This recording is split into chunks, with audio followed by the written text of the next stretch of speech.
안녕하세요. 굿잔스핀입니다. 오늘 미래 컨텐츠는, 이걸 이제 주간 컨텐츠로 하는 게 맞나? 미래 컨텐츠로 하는 게 맞나? 약간 생각을 좀 하긴 했지만, 미래 컨텐츠의 앞으로 이제 컨텐츠, 국내 컨텐츠 산업에 굉장히 중요한 그런 일이었기 때문에 미래 컨텐츠로 해도 되지 않나? 그런 생각이 들어서 이제 미래 컨텐츠 범주에 이런 촬영을 좀 하게 됐습니다. 오늘 얘기 드릴 거는 옆에 이제 아마 올려놓은 이미지를 보고 대충 눈치채신 분들이 좀 계실 수도 있을 것 같습니다. SM 사태가 어쨌든 이제 일단락 됐습니다.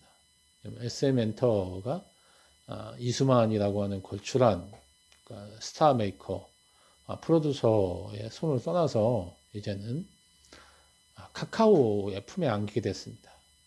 같이 이제 SM 인수에 뛰어들었던 하이브가 사실 이제 SM 인수를 위한 총력전에서 약간 한 발 뒤로 물러선 거죠.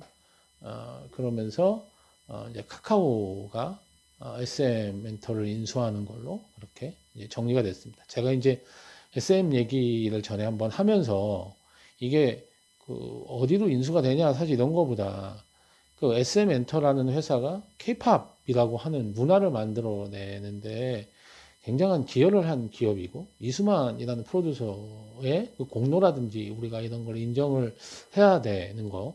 그다음에 또 하나는 앞으로 거기 있는 그런 그 가수분들, 프로듀서분들, 거기서 만들어낸 음악이라든지 이런 걸로 해서 앞으로 K-팝에 이게 어떤 영향을 미칠 거냐라든지 이런 쪽으로 더 관심을 좀 혹시 이게 좋지 않은 방향으로 이게 인수가 돼서 그렇게 될 영향은 없는지 이런 거에 대한 고민이 좀 있었으면 좋겠는데 일종의 머니게임처럼 여기저기서 얘기를 한 거에 대해서는 조금 좋은 방향은 아니었던 것 같고요. 누가 물론 이제 세간에는 결국은 재미, 이게 흥미 요소로 어디가 인수를 하고 이게 머니게임이고 누가 이기고 지고 뭐 이런 얘기를 하는 거였는데 이게 그 끝까지 치닫는 머니게임으로 가지 않고 하이브의 방시혁 회장이 이 이제 SM 엔터 주식을 막 사들이는 경쟁에서 한 발 뒤로 물러서면서 이제 일탈락이 됐습니다. 그러면서 이제 그, 그 방시혁 회장이 인터뷰라고 하기보다는 이제 기자들 이제 질문에 이제 이 SM 엔터 관련돼서 답을 한 거를 보고 나름 저는 굉장히 현명한 분이다라는 생각을 좀 했어요. 방시혁 의장인가? 예, 그러니까 이분이. 왜냐면 이게 누가 갖느냐 보다 이거를 가지고 과연 미래에 어떤 일을 할 수 있느냐가 중요한데, 이렇게, 갑자기 막 서로 경쟁을 해서 머니게임이 되고, 거기에 그러니까 이게 인수하기 위해서 들어가는 예산이나 이런 게 처음 생각했던 것보다 막 불어나고 했을 때, 과연 인수를 한 이후에 이게 시너지 효과, 하이브라는 회사가 과연 SM 엔터를 잘 안아서 정말 더 폭발력 있게 큰 회사로 만들어내고 더 멋진 컨텐츠가 나오고 더 멋진 가수, 더 멋진 그런 노래들이 전 세계적으로 사랑을 받을 수 있느냐라고 하는 그런 좋은 결과로 시작될 거냐는 거는 생각해 볼 만한 일이거든요.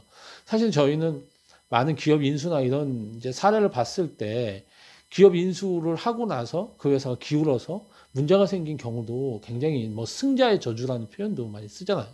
실제로. 그래서 꼭 이걸 먼저 갖는 게 과연 좋으냐라는 거는 사실 생각해 볼 필요가 있다고 생각합니다. 물론 SM 엔터라는 회사를 처음에 인수를 해야겠다고 생각한 이유가 카카오도 있을 거고 하이브도 다 있을 거예요.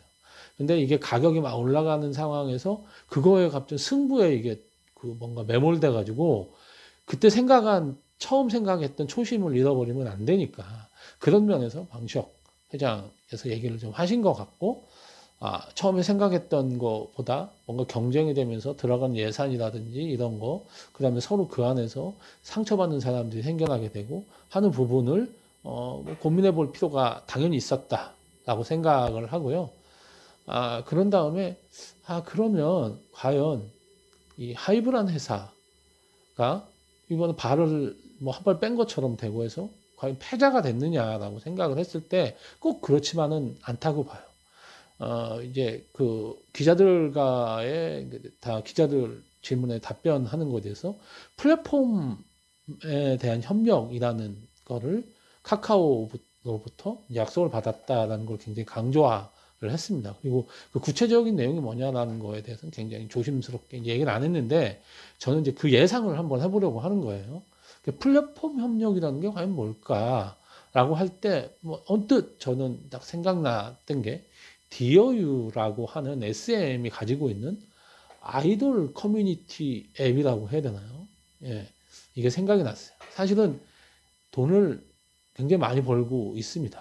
DOU라고 하는 이제 이 서비스를 가지고 SM 엔터가 이거는 이제 그 팬하고 그다음에 아티스트가 직접적으로 1대1 이제 카톡 소통하듯이 소통을 할 수 있게 하는 거잖아요. 이제 그러려면 이게 이제 그 이용권을 돈주고 사야 되는 뭐 그런, 그래서 이게 수익성이 굉장히 높고, 그다음에 요 DOU가 돈이 되고 이게 수익성이 좋다는 것 때문에 굉장히 많은 아티스트들이 지금 들어와서 이걸 이용하고 있고, 이걸 써본 팬들도 그 이용해보고 나서 그 이용 그 하는 이런 방식이라든지 이런 UI, UX가 굉장히 좋다라고 칭찬을 많이 하는 그런 서비스예요. 그래서 상당히 가치가 있다는 거죠. 저는 하이브에서 그 플랫폼, SM 엔터가 가지고 있는 플랫폼에 관심을 가졌다고 한다고 보면 DOU라고 하는 플랫폼에 대한 관심이 아니었나라고 생각을 하고 있고요. 하이브도 역시 이제 그 본인들의 플랫폼을 가지고 있잖아요. 실제로 이 하이브가 가지고 있는 이 플랫폼을 얼마나 더 확장을 해내느냐라는 거에 대해서 방시혁이라는 분도 관심을 갖고 있는 거죠.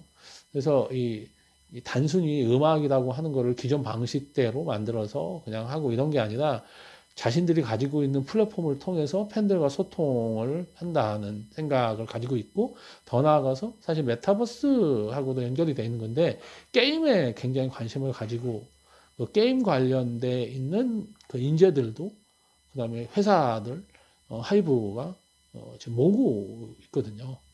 그 전에 개발자들을 모아서 굉장히 그 돈을 많이 주고 이제 일을 시켰기 때문에 좋은 개발자들이 하이브에 굉장히 많이 들어와 있다는 얘기를 많이 들었습니다. 개발자뿐 아니라 이제 게임 관련돼 있는 개발자, 그다음에 게임 관련돼 있는 인재들, 라든지 게임에 관련된 그런 컨텐츠 이런 거에 관심을 갖고 있다는 건 플랫폼으로의 확장이라고 하는 거를 지금 굉장히 관심을 가지고 보고 있는 거고, 이런 면에서 SM 엔터가 가지고 수익성까지 이미 확보하고 있는 DOU라고 하는 서비스는 굉장히 큰 관심거리였을 거다라는 게 저의 생각입니다. 그래서 꼭 이번에 양보를 해서 마치 패자가 된 것처럼 보이지만 어찌 보면 하이브가 실익을 챙긴 거 아닌가라는 생각이 들고, 이제 카카오는 SM 엔터라고 하는 큰 이제 사실 3대 기획사잖아요. 대한민국에. 그 이제 그 스타도 많고 가지고 있는 컨텐츠 노래도 많이 있고 한데, 이거를 어떻게 카카오가 지금 하고 있는 사업이나 이런 거에 잘 녹여내서 더 성장할 수 있는 그런 기반을 만들어내느냐라는 건 또 카카오의 숙제가 된 것 같습니다. 과연 이번 SM 엔터를 인수하면서 보여준 두 회사들의 이런 모습 중에 어디가 나중에 웃게 되고 어디가 최종적인 승자가 될지는 좀 더 지켜봐야 되겠지만, 굉장히 흥미로운 그런 상황이 전개됐었고, 하이브의 방시혁이라는 분이 그런 선택도 굉장히 흥미로운 지점이 있었다라고 해서, 앞으로 플랫폼 비즈니스를 굉장히 강조를 하셨으니까 이 부분을 어떻게 펼쳐나갈지 저희가 지켜보는 거, 이게 관전 포인트가 아닐까 그런 생각을 하고